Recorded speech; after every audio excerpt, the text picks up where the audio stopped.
आज मैं आपकी साथी अर्चना एक बार पुनः आपके समक्ष उपस्थित हूँ रस की कड़ी में। रस की वर्तमान कड़ी में हम बात करेंगे रौद्र रस एवं हास्य रस के बारे में और जानेंगे इनकी उत्पत्ति के कारण, अवयव एवं उदाहरण। दोस्तों, यहाँ पर आगे बढ़ने से पहले मैं आपको बताना चाहूँगी कि भरत मुनि ने अपने नाट्य शास्त्र में 4 रसों को प्रधान रस माना है और वो 4 रस क्या हैं? श्रृंगार, वीर, रौद्र एवं विभत्स रस। उन्होंने अपने नाट्य शास्त्र में ये बताया है कि इनके अतिरिक्त जो अन्य रस हैं उनकी उत्पत्ति का कारण ये चारों रस हैं। उन्होंने यह भी बताया है कि रौद्र रस के परिणाम स्वरूप करुण रस की उत्पत्ति होती है, अर्थात रौद्र रस करुण रस का जनक है। चलिए आगे बढ़ते हैं और देखते हैं रौद्र रस की उत्पत्ति का कारण। जब किसी शत्रु या विपक्षी द्वारा हमारे प्रति या हमारे किसी प्रिय के प्रति अनुचित कृत्य किया जाता है, निंदा या अपमान किया जाता है, तो हमारे हृदय में जिस स्थायी भाव क्रोध की उत्पत्ति होती है वही रौद्र रस के प्रादुर्भाव का कारण होता है। न केवल निंदा अपमान से अपितु हमारे प्रिय की हानि होने से भी क्रोध की उत्पत्ति होती है, जिसके कारण रौद्र रस का प्रादुर्भाव होता है। अब देखते हैं इसके अवयव। सबसे पहले स्थायी भाव क्रोध, आशयालंबन जिसके प्रति अनुचित वाक्य कहे गए हैं, कटु वचन जिसे कहा गया है, उसी के हृदय में तो क्रोध उत्पन्न होगा। तो जिसके हृदय में क्रोध उत्पन्न हुआ है वो है आशयालंबन। विषयालंबन वह शत्रु या विपक्षी जिसने कटु वचन कहे हैं, तो कटु वचन अपमान या निंदा करने वाला व्यक्ति विषयालंबन होगा। उद्दीपन क्या होगा? शत्रु या विपक्षी की उक्तियां, कटु वचन या फिर अनुचित कृत्य, कृत्य यानी कार्य, अनुचित कार्य, यह होगा उद्दीपन। अनुभाव क्या होगा? जब हमारे प्रति कोई कटु वचन कहेगा तो हम क्या शारीरिक चेष्टाएं करेंगे अपने क्रोध को व्यक्त करने के लिए? तो भौहों का तनना, गुस्से से आंखें लाल होना, पैर पटकना,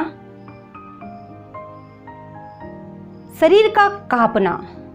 जब हम अत्यधिक क्रोधित होते हैं तो क्या होता है? हमारे शरीर में कपकपी हो जाती है, तो शरीर का गुस्से से कांपना, यह है अनुभाव। संचारी भाव उद्वेग, उग्रता, आवेश, हम आंदोलित हो जाते हैं, बहुत गुस्सा हो जाते हैं, वो कहलाता है अमर्ष या मोह। ये होते हैं संचारी भाव। दोस्तों, चलिए देखते हैं और उदाहरण समझते हैं।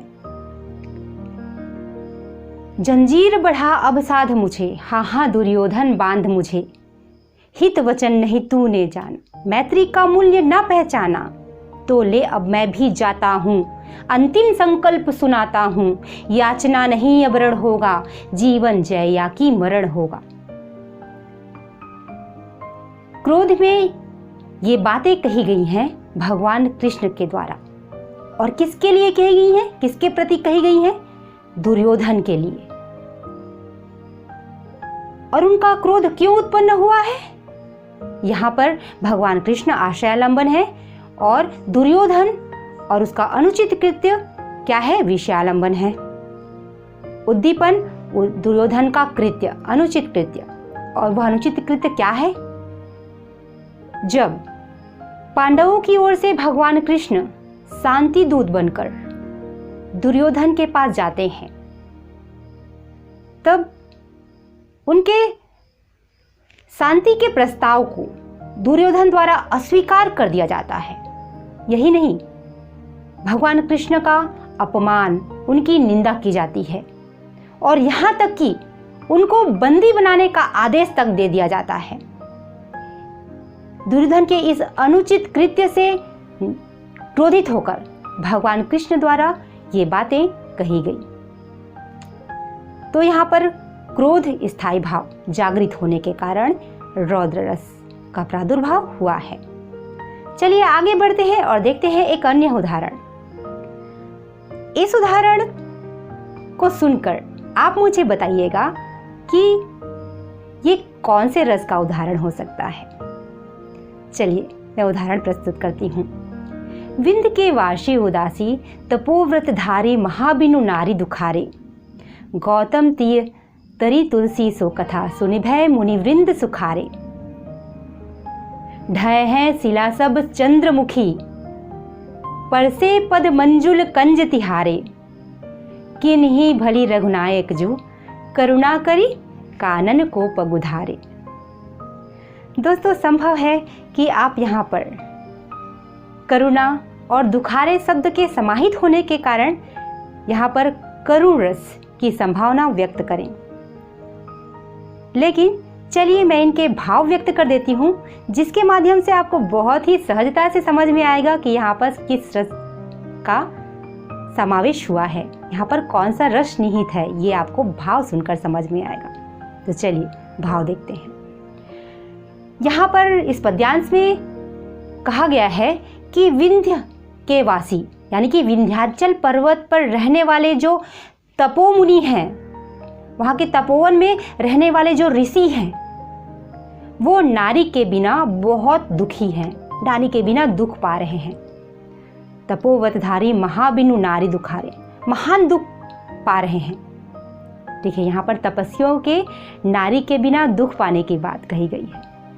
उसके बाद आगे क्या बताया गया है कि उन मुनियों ने इस कथा को सुन रखी है कि कैसे भगवान राम के चरण रस से, उनके पैर के स्पर्श से शिला गौतम ऋषि की पत्नी बन गई। तो विंध्याचल पर्वत के तपस्वियों ने इस कहानी को सुन रखा है और वे सोच रहे हैं कि ढहे शिला सब चंद्रमुखी परसे पद मंजुल कंज तिहारे, कि भगवान यहाँ पर जब आएंगे तो यहाँ पर विंध्याचल पर्वत पर जो चारों ओर शिलाएं ही शिलाएं हैं, तो जब इन शिलाओं पर भगवान रामचंद्र जी अपने पैर रखेंगे तो ये सारी शिलाएं नारी के रूप को प्राप्त करेंगी, नारी बन जाएंगी और हम सबको अपनी अपनी नारी मिल जाएंगी। ऐसा सोचकर वो सुख को प्राप्त कर रहे हैं और आगे ये सोच रहे हैं कि भगवान राम ने बहुत अच्छा किया जो हम पर दया करके वो इस वन में पधार रहे हैं। ऐसा तपोमुनि, तप करने वाले ऋषि मुनि ऐसा सोच रहे हैं। तो दोस्तों अब आपको समझ में आ ही गया होगा कि यहाँ पर किस रस का समावेश है। यहाँ पर हास्य रस का समावेश है। चलिए देखते हैं कि हास्य रस की उत्पत्ति का क्या कारण है। जब हम किसी विचित्र वेशभूषा पहनावा वाले, विचित्र आकृति वाले या किसी ऐसे व्यक्ति को देखते हैं जो विचित्र अनोखी चेष्टाएं करता है, तब हमारे हृदय में जिस स्थायी भाव हास्य की उत्पत्ति होती है, उसके कारण ही हास्य रस का भी प्रादुर्भाव होता है। चलिए देखते हैं हास्य रस के अवयव क्या हैं। स्थायी भाव हास्य, आशयालंबन, जिसके हृदय में हास्य की उत्पत्ति हो रही है तो वो होगा आशयालंबन, विषयालंबन। विचित्र वेशभूषा पहने विचित्र चेष्टाएं करने वाला वह व्यक्ति जिसे देखकर स्थायी भाव हास्य की उत्पत्ति हो रही है। उद्दीपन, अनोखी चेष्टाएं, विचित्र वेशभूषा, हाव भाव, ये होंगे उद्दीपन। अनुभाव, जब हमें किसी को देखकर हंसी आएगी तो हम क्या चेष्टा करेंगे, हमारी शारीरिक चेष्टाएं क्या होंगी। जोर जोर से हंसना जिसे कहते हैं अट्ठाहस, और भौहों को क्या करना, चंचलता दिखाना, मिचमिचाना, ये होंगे अनुभाव। संचारी भाव क्या होंगे, हर्ष, विनोद, आलस्य, चपलता, चंचलता, उत्सुकता, ये जानने की इच्छा कि इसके बाद क्या होगा, इसके बाद क्या होता, ये होती है उत्सुकता। चलिए एक अन्य उदाहरण देखते हैं। एक उदाहरण मैंने पूर्व में ही आपको बता दिया। एक अन्य उदाहरण ये है कि कहा बंदरिया ने बंदर से, चलो नहाए गंगा, बच्चों को रहने दो घर में, होने दो हुड़दंगा। ये सुनकर आपको हंसी आई ना, तो यही तो है हास्य रस। दोस्तों आज के लिए इतना ही। अपनी साथी अर्चना शर्मा को दीजिए विदा। धन्यवाद।